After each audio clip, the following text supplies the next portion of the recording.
क्या आप जानते हैं कि हमारे देश में एक ऐसा भी हत्याकांड हुआ था जो नहीं भी हुआ था, लेकिन इसी चक्कर में एक शख्स ने खुदकुशी कर ली। आज की कहानी एक ऐसे इंसान के बारे में है जिसको तीन लोगों ने मिल करके बड़ी बेरहमी से मार डाला। मरने के बाद भी वो आदमी अपने घर लौट आया और उसके शरीर पर एक भी चोट का निशान नहीं था। नमस्कार दोस्तों, तो क्या हाल चाल है आपके। Today I am talking about Naveen Kumar case. ये कहानी शुरू होती है कर्नाटका के बेंगलुरु शहर से। इसी शहर में एक जगह है डोडा बिदार कल्लू। यहाँ पर एक आदमी रहता था जिसका नाम था नवीन कुमार। इसकी शादी हो चुकी थी और इसकी पत्नी का नाम था अनुपल्लवी। नवीन और अनुपल्लवी के दो बच्चे भी थे। नवीन अपनी पत्नी से बहुत प्यार करता था और इसकी हर छोटी बड़ी इच्छा को कैसे न कैसे करके पूरी करने की कोशिश करता था। ये चाहता था कि इसका परिवार सुखी और समृद्ध जीवन जिए। इसके लिए ये दिन रात मेहनत भी करता था। इसकी एक छोटी सी आटा चक्की की दुकान थी। ये यहीं पर काम करता था। साथ में इसके पास एक गाड़ी भी थी। जिस दिन दुकान पर काम कम होता, ये अपनी गाड़ी को टैक्सी के तौर पर इस्तेमाल करता था। जब भी इसके पास फ्री टाइम होता तो ये गाड़ी को चलाता था, दो चार पैसे ज़्यादा कमाने के लिए। जैसे तैसे करके ये अपने परिवार को चला रहा था। ऐसे ही जिंदगी कट रही थी। अब आती है एक तारीख, 23 जुलाई 2022। नवीन सुबह में अपनी गाड़ी लेकर के आटा चक्की की दुकान पर गया। दिन भर यहाँ पर काम किया। वैसे रोज शाम को इसके पास 3-4 घंटे का फ्री टाइम होता था जिसमें ये अपनी गाड़ी को टैक्सी के जैसे चलाता था। 23 जुलाई 2022 की शाम को भी इसने अपना गाड़ी लिया और चलाने के लिए निकल पड़ा। अब धीरे धीरे समय बीतने लगा, शाम से रात होने लगी, लेकिन नवीन अभी तक घर नहीं आया। इधर अनुपल्लवी अपने पति का इंतजार कर रही थी, लेकिन वो तो गायब थे। उनका कुछ अता पता नहीं था। ये फोन पे फोन कर रही थी, लेकिन उधर से कोई भी जवाब नहीं आ रहा था। रात के 9 बज गए, 10 बज गए। अनुपल्लवी अब परेशान होने लगी। इसे टेंशन होने लगा। इसने नवीन के दोस्तों से, जान पहचान के लोगों से फोन करके पूछा कहीं नवीन उनसे मिलने तो नहीं गए हैं, लेकिन उन्होंने कहा कि नवीन यहाँ पर नहीं आए हैं। अब 23 जुलाई की रात से 24 जुलाई का दिन शुरू हो गया। अनुपल्लवी आस पड़ोस के लोगों से पूछती है कि आपने कहीं नवीन को देखा है। इन्होंने भी साफ इनकार कर दिया। दिन गुजर रहा था। 24 जुलाई, 25 जुलाई, 26 जुलाई, ऐसे ही करते करते नवीन को गायब हुए हफ्ते भर बीत गए। अनुपल्लवी ने अपने पति को हर जगह पर ढूंढ लिया, लेकिन वो कहीं नहीं मिला। आपको शायद इस बात से हैरानी होगी कि इसने अभी तक पुलिस स्टेशन में कंप्लेन नहीं दर्ज कराई थी। घर से कुछ ही दूरी पर नवीन की एक बहन भी रहती थी। 2-3 दिन में एक बार नवीन अपनी बहन से फोन पर बात कर लिया करता था, लेकिन अब तो हफ्ते भर बीत गए और नवीन ने अपनी बहन को फोन नहीं किया। बहन को भी अब थोड़ी बहुत चिंता होने लगी थी। इन्होंने अपने भाई को फोन करना शुरू कर दिया, लेकिन नवीन तो गायब थे। वो तो फोन ही नहीं उठा रहे थे। बहन की चिंता और भी बढ़ने लगी। 23 जुलाई को नवीन गायब हुए थे। जब बहन की चिंता हद से ज्यादा बढ़ गई तो 2 अगस्त को इन्होंने अपने भाभी को फोन किया, अनुपल्लवी को फोन किया। अनुपल्लवी ने कहा कि आपके भाई 23 जुलाई की शाम से घर पर नहीं लौटे हैं। इतना सुनते ही बहन भागी भागी अपने भाई के घर पर आती है और अपने भाभी से इस बारे में पूछती है। भाभी कहती हैं कि मैंने उनको हर जगह पर ढूंढ लिया, उनको फोन भी कर लिया, आस पड़ोस के लोगों से बात किया, जान पहचान के लोगों से, नवीन के दोस्तों से भी फोन करके पूछा, लेकिन किसी को कुछ भी नहीं पता है। नवीन का कुछ पता नहीं चला। बहन भाभी से पूछती हैं, क्या आपने भाई की मिसिंग रिपोर्ट दर्ज कराई है। इसने कहा नहीं, अभी तक नहीं। मुझे लगता है कि वो कहीं पर चले गए हैं, हो सकता है कि कुछ दिन में लौट आएं। इतना सुनकर बहन बहुत गुस्सा होती है और 2 अगस्त को ही बहन पिन्या पुलिस स्टेशन जाकर अपने भाई की मिसिंग कंप्लेंट दर्ज कराती है। पुलिस अनुपल्लवी से और नवीन की बहन से नवीन के बारे में सारी डिटेल्स लेती है, जैसे कि उनका हुलिया क्या था, उस दिन उन्होंने क्या पहना था, उनकी कद काठी क्या थी, वगैरह वगैरह। साथ में पुलिस ने नवीन की फोटो भी ले ली। रिपोर्ट तो दर्ज हो गई। अब पुलिस भी नवीन को ढूंढना शुरू कर देती है। आसपास के सारे पुलिस स्टेशंस में नवीन की जानकारी को सर्कुलेट कर दिया गया। सभी लोग उसे ढूंढना शुरू कर देते हैं, लेकिन नवीन नहीं मिलता। 2 अगस्त को बहन ने रिपोर्ट लिखाई थी। अब 6 अगस्त आ गया। 6 अगस्त की शाम को अचानक से नवीन अपने घर की चौखट पर आकर खड़ा हो गया। घर पर रिश्तेदार आ चुके थे, कुछ पड़ोस के लोग भी मौजूद थे। सभी लोगों ने नवीन को दरवाजे पर खड़ा देखा। 12 दिनों तक गायब रहने के बाद नवीन अपने घर आ गया था। इसके घर आते ही सभी लोग बहुत खुश हो गए थे, लेकिन नवीन की पत्नी अनुपल्लवी को जैसे सदमा लग गया। वो बिल्कुल पत्थर जैसी हो गई, जैसे कि सांप सूंघ गया हो। हो सकता है कि इसने अपने मन में मान लिया कि इसके पति मर चुके हैं, लेकिन नवीन अचानक से घर आ गया। शायद इसीलिए अनुपल्लवी पथरा गई होगी। नवीन तो घर आ गया, सभी लोग खुशी से उससे मिलने जुलने लगे।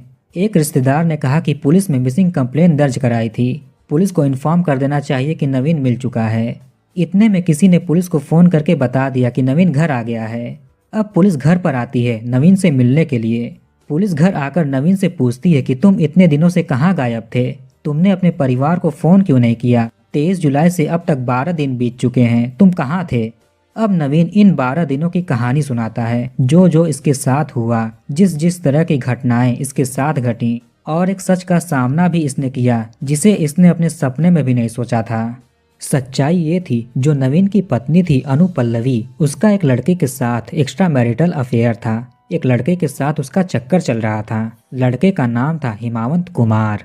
नवीन हमेशा घर के बाहर ही रहता था, कभी आटा चक्की की दुकान पर रहता तो कभी अपनी कार को टैक्सी के जैसे चलाता। इसी में हिमावंत किसी काम से नवीन के घर पर आने जाने लगा। अनुपल्लवी से हिमावंत मिलने लगा।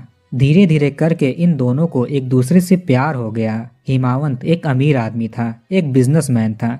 जब भी ये अनुपल्लवी से मिलता तो उसके लिए हमेशा गिफ्ट लेकर आता था, साथ में इसकी माँ के लिए भी लेकर आता था। अनुपल्लवी इससे बहुत प्यार करने लगी थी, ये इससे शादी करना चाहती थी। हुआ कुछ यूं, चूंकि नवीन अपनी बीवी से बहुत प्यार करता था, वो तो डाइवोर्स के बारे में सोच भी नहीं सकता था। इसलिए हिमावंत और अनुपल्लवी ने सोचा कि नवीन को रास्ते से हटाना पड़ेगा, वरना ये दोनों कभी एक नहीं हो सकेंगे। अनुपल्लवी अपने ही पति को, जो इससे बहुत प्यार करता था, हर ख्वाहिश को पूरी करने की कोशिश करता था, उसको ही मारने का प्लान बनाने लगी। ये अपने आशिक हिमावंत से बात करती है। हिमावंत पूछता है क्या करना चाहिए। ये कहती है कि मेरे पति को रास्ते से हटा देना ही उचित रहेगा, उसको जान से मार देना चाहिए, तभी हमारी जिंदगी खुशियों से भरेगी। इन्होंने तय कर लिया कि ये लोग नवीन को मार डालेंगे, लेकिन कैसे मारें? ये लोग तो कोई हत्यारे हैं नहीं, इनका कोई क्रिमिनल रिकॉर्ड भी नहीं है। वैसे अनुपल्लवी को ये पता था, कुछ लोग ऐसे होते हैं जो पैसे लेकर के कत्ल करते हैं, जिनको कॉन्ट्रैक्ट किलर या सुपारी किलर कहते हैं। अनुपल्लवी हिमावंत से इस बारे में बताती है। अब हिमावंत इन किराए के कातिलों को ढूंढना शुरू कर देता है। कुछ दिनों तक खोजने के बाद इसकी मुलाकात कुछ क्रिमिनल जैसे लोगों से होती है।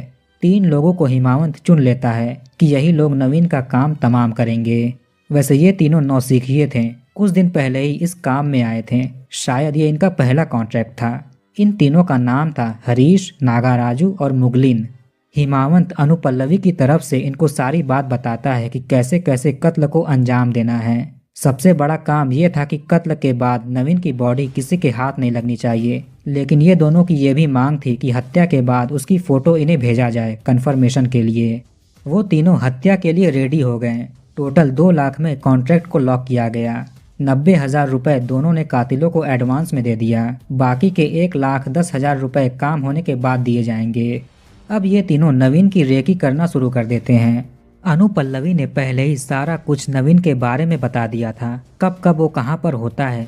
फिर भी कुछ दिनों तक ये तीनों कातिल उसकी रेकी करते हैं, उस पर नजर रखते हैं, कब कब वो कहाँ पर होता है। अच्छे से जानने समझने के बाद नवीन को रास्ते से हटाने का दिन तय किया गया। ये दिन था 23 जुलाई का। अब 23 जुलाई का दिन आया। नवीन सुबह में आटा चक्की पे काम करने के लिए जाता है, फिर शाम को अपनी गाड़ी लेकर निकल पड़ता है लोगों को उनकी मंजिल तक पहुंचाने के लिए, यानी कि टैक्सी चलाने के लिए।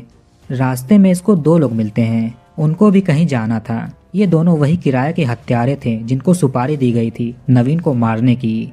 नवीन ने गाड़ी को रोका, वो दोनों लोग गाड़ी में बैठते हैं। कुछ दूर जाने के बाद एक और आदमी गाड़ी को रुकवाता है, ये तीसरा कातिल था। ये भी गाड़ी में बैठता है, गाड़ी चल पड़ती है। पीछे बैठे दोनों कहते हैं कि ये हमारा जानने वाला है। गाड़ी चल रही थी, तीनों मिलकर जहाँ जहाँ बोल रहे थे नवीन गाड़ी को वहाँ वहाँ ले जा रहा था।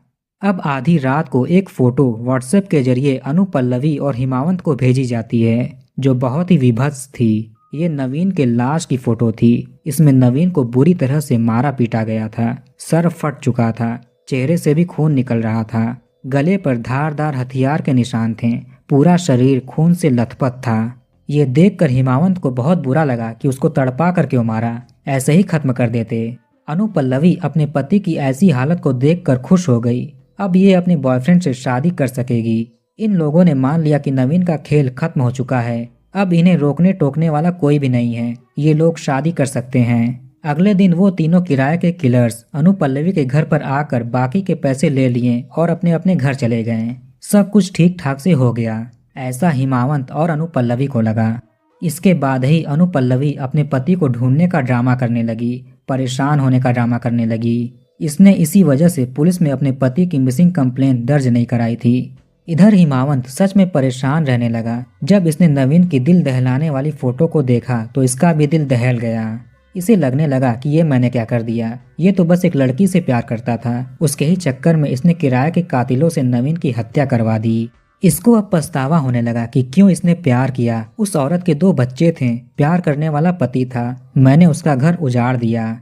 इसको डर लगने लगा कि जब नवीन के रिश्तेदार पुलिस में कंप्लेन करेंगे और वो पुलिस वाले अनुपल्लवी से पूछताछ करेंगे, उसमें मेरा भी नाम सामने आएगा, मुझे भी जेल जाना पड़ेगा, क्योंकि मैंने ही उन किराए के कातिलों को खोजा था, उनसे सारी बात की थी, मैंने ही सारे पैसे दिए थे।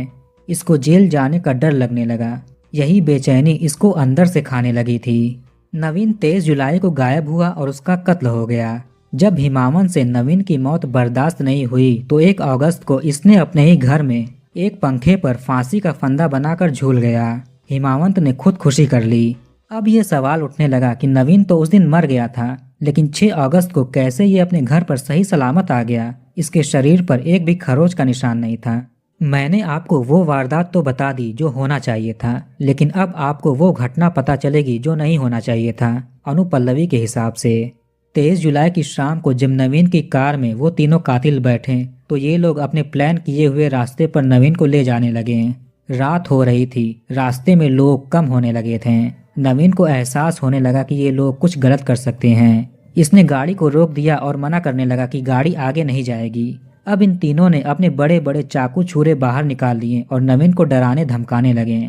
इसको जबरदस्ती ये लोग सुनसान इलाके में ले गए। नवीन समझ चुका था कि ये लोग इसे मार डालेंगे। नवीन सोचने लगा कि इसकी तो किसी से दुश्मनी भी नहीं है, फिर भी ये लोग मुझे क्यों मारेंगे, मैंने किसका क्या बिगाड़ा है। जब गाड़ी उन तीनों के बताए हुए जगह पर रुकी तो ये उनसे पूछ पड़ता है कि आप लोग मेरे साथ क्या करोगे। वो कहते हैं कि हम तुम्हें जान से मार डालेंगे, ये हमारी मजबूरी है, इसके लिए हमें पैसे मिले हैं। नवीन कहता है मेरी तो किसी से दुश्मनी भी नहीं है, न आज तक मेरा किसी से झगड़ा हुआ है, मैं तो एक गरीब इंसान हूँ, काम धाम करने वाला आदमी हूँ, मेरी किससे दुश्मनी होगी।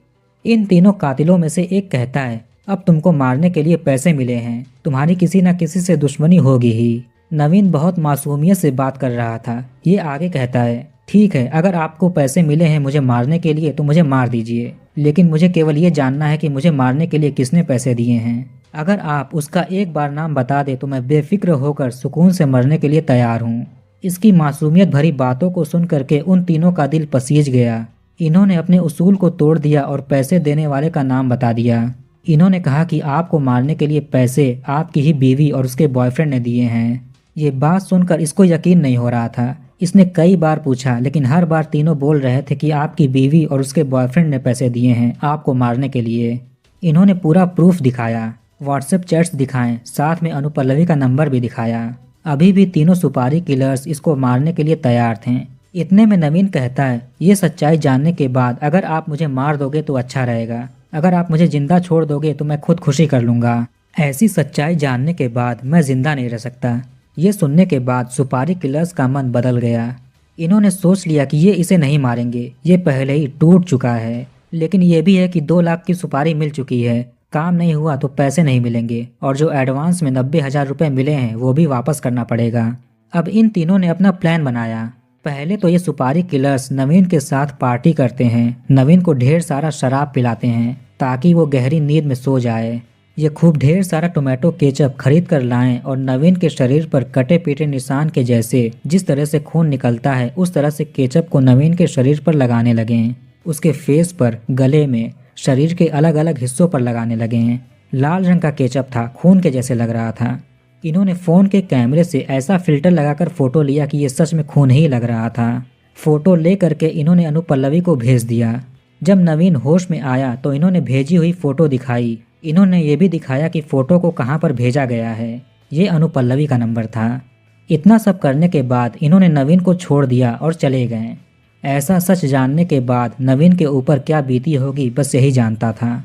यहाँ से जिंदा बचने के बाद ये घर नहीं गया। घर जाकर ये किस निगाह से अपनी पत्नी को देखेगा, इसको कुछ समझ में नहीं आ रहा था। ये 12 दिनों तक इधर उधर भटकता रहा। एक दिन इसने सोचा कि मुझे सच्चाई का सामना करना चाहिए। ये बीवी से दूर नहीं रह सकता था, उससे बहुत प्यार करता था। ऐसी सब बातें सोच करके ये अपने घर जाता है 6 अगस्त की शाम को। यही कारण था कि अनुपल्लवी के रंग उड़ गए थे जब इसने अपने पति को जिंदा देखा था। इसे यकीन नहीं हुआ कि जिस पति की खून से लथपथ लाश की फोटो इसने देखी थी वही इसके सामने जिंदा खड़ा है। पुलिस ने सारी कहानी सुनी जो नवीन ने बताई। पुलिस उन तीनों सुपारी किलर्स को अरेस्ट कर लेती है। हिमावंत तो 1 अगस्त को ही खुदकुशी कर चुका था। पुलिस अनुपल्लवी को अरेस्ट कर लेती है अपने पति को जान से मारने की सुपारी देने के लिए। पुलिस आगे अपनी इन्वेस्टिगेशन शुरू करती है जिसमें पता चलता है कि अनुपल्लवी के साथ एक और इंसान जुड़ा हुआ है और वो थी इसकी माँ यानी कि नवीन की सास। पुलिस ने इनको भी अरेस्ट कर लिया। पुलिस इन 5 को कस्टडी में ले लेती है और आगे की कार्यवाही शुरू करती है। थोड़े दिनों के बाद नवीन पुलिस स्टेशन जाता है और केस को वापस लेने की कोशिश करता है। ये कहता है कि मैं अपनी बीवी से बहुत प्यार करता हूँ, उसे ऐसे नहीं देख सकता। घर पर बच्चे भी अकेले हैं, उनको माँ का साथ चाहिए। मैं अपनी बीवी के साथ जिंदगी बिताना चाहता हूँ। आप इसे छोड़ दीजिए, साथ में बाकियों को भी छोड़ दीजिए। मुझे कोई केस नहीं करना है। पुलिस कहती है केस तो दर्ज हो चुका है, अब जो भी कहना या सुनना है वो कोर्ट में ही होगा। अब पुलिस नवीन को घर वापस भेज देती है। अगर नवीन कोर्ट में भी अपना यही बयान रखता है तो सभी के सभी छूट जाएंगे। तो कहानी को यहीं पर ख़त्म करते हैं। आप कमेंट करके बताइए कि वीडियो आपको कैसा लगा। इस वीडियो को लाइक और शेयर जरूर करिए और हमारे चैनल को सब्सक्राइब करके बेल आइकन ऑन कर लीजिए। मिलते हैं नेक्स्ट वीडियो में।